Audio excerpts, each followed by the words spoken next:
Avant de commencer, n'oubliez pas de vous abonner et d'activer la cloche de notification car cela va vous permettre de ne plus manquer à nos prochaines vidéos. C'est parti!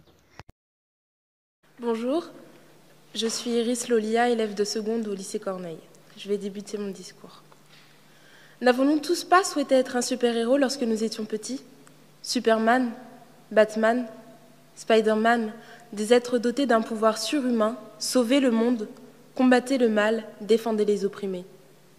Mais chaque super-héros, aussi puissant, aussi courageux soit-il, avait comme Superman sa kryptonite, qui est une pierre venant de sa propre planète et qui était la seule chose à pouvoir le détruire.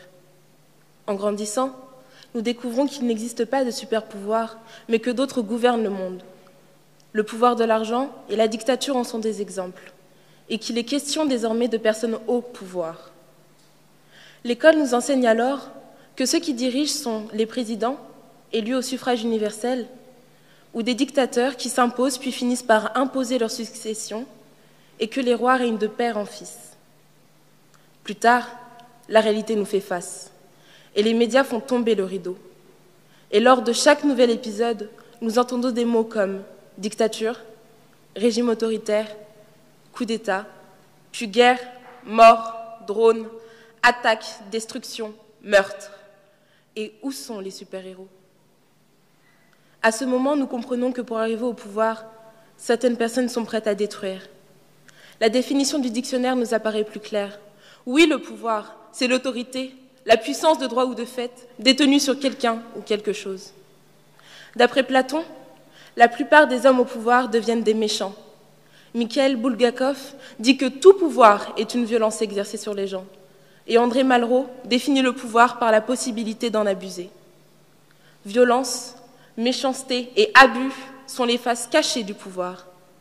L'image idéaliste de ce qu'était pour moi le pouvoir est désormais effacée. Une obsession est omniprésente et persiste chez toutes ces personnes qui tyrannisent le monde, celle d'arrêter ceux qui seraient nuisibles à leur pouvoir. Ils sont indénombrables. Hitler, Mussolini, Franco, Saddam Hussein, Mobutu, Kadhafi. Mais à quel prix? Leur prix est celui de la mort de centaines de milliers de personnes par jour. Depuis mars 2011, Bachar al-Assad est le responsable du meurtre de 94 000 personnes. Oh, combien nous sommes chanceux d'avoir grandi dans un pays stable. Cette violence avec laquelle vivent des enfants depuis leur tendre enfance leur permet-elle encore de croire aux super-héros? Mais ces enfants ont-ils déjà rêvé, ne serait-ce en secret, de la paix? Ou l'instinct de survie les contraint-il à être conditionnés par le pouvoir en place? Non. Leur vie n'est même plus basée sur l'espoir qu'un jour, un héros vienne les sauver. On leur a enlevé cette innocence pour la remplacer par de la haine, de la crainte et de la peur. Nous sommes tous tentés de penser comme Aung San Suu Kyi. Ce n'est pas le pouvoir qui corrompt, mais la peur. La peur de perdre le pouvoir pour ceux qui l'exercent et la peur des matraques pour ceux que le pouvoir opprime. La peur serait donc la kryptonite de ces personnes. Ne sont-ils pas motivés par la peur que les rébellions au sein de leur pays affaiblissent leur pouvoir?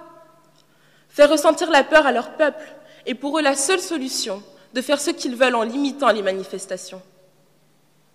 D'après Aung San Suu Kyi, peuple assujetti à une loi de fer et conditionné par la crainte a bien du mal à se libérer des souillures débilitantes de la peur. En Corée, Kim Jong-il détient entre 80 000 et 120 000 prisonniers politiques maltraités dans des camps. En 2010, l'ONU a demandé un mandat d'arrêt contre Omar al-Bashir, qui est accusé de génocide au Soudan. Robert Mugabe a regretté la mort de Kadhafi, son semblable, le bourreau de tout un pays, la Libye. Les femmes et les enfants sont les premières victimes de ces hommes. Le 8 mars dernier, nous avons célébré la 37e journée internationale des droits de la femme. C'est pourquoi j'aimerais dédier mon discours à toutes ces femmes qui se sont levées, parfois au détriment de leur vie, pour défendre la dignité humaine. Tout d'abord, Rosa Parks, qui a été la première femme noire à avoir fait résonner un non contre la ségrégation, le 1er décembre 1955 à Montgomery. Non, elle n'était pas d'accord avec cette loi qui séparait les personnes de couleur des personnes blanches. Non, Elle ne voulait pas laisser sa place. Non, elle ne voulait pas laisser le pouvoir législatif, ne pas la respecter en tant que citoyenne.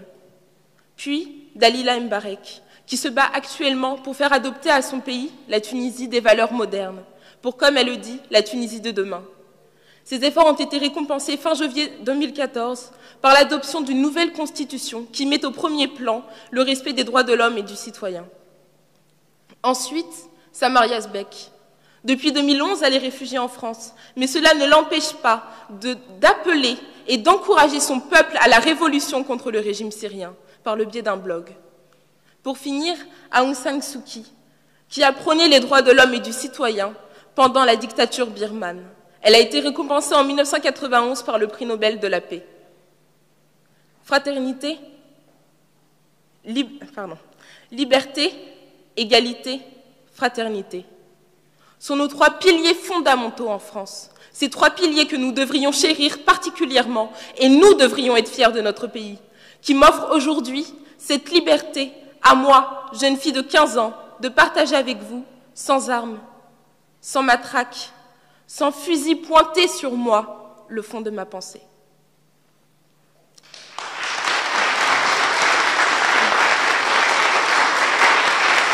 Merci pour votre attention.